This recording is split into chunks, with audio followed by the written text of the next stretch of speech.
এক হাদিসের মধ্যে আছে রসুল সাল্লাল্লাহু আলাইহি ওয়াসাল্লাম রে যে মহাব্বত করলো, এটাই হলো কি একটা মমিনের পরিচয়। ইয়ানি নবী সাল্লাল্লাহু আলাইহি সাল্লাম যদি মহাব্বত না করে তারে মমিন পরিচয় দেওয়া যাইতো না।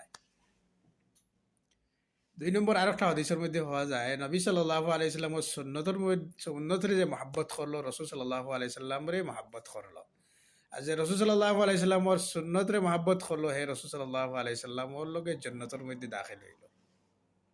বুঝছেন আপনি, সকাল থেকে বিকাল পর্যন্ত লইয়া আমি সোয়াগ করা থেকে লইয়া সব জিনিস আপনি দেখেন রসুল সাল্লাল্লাহু আলাইহি সাল্লাম কোন জিনিসের উপরে আমল করছেন ওটা আমল করেন।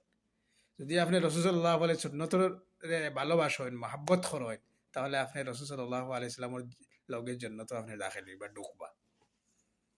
রসুলের সুন্নতের উপরে আমল করার নাম আসল ভালোবাসা। আমরা এই হাদিস দ্বারা বুঝ পাইলাম। এর কারণে আমরা সকাল থেকে বিকাল পর্যন্ত রসুল সাল্লাল্লাহু আলাইহি কোন জিনিস আমল করছেন ওটার উপরে আমল করতাম। এটা হইব আমাদের লগে সবচেয়ে শ্রেষ্ঠ ভালোবাসা। আর আমার জন্য তো রসুল সাল্লাল্লাহু আলাইহি সাল্লামের লগে থাক ইনশাআল্লাহ।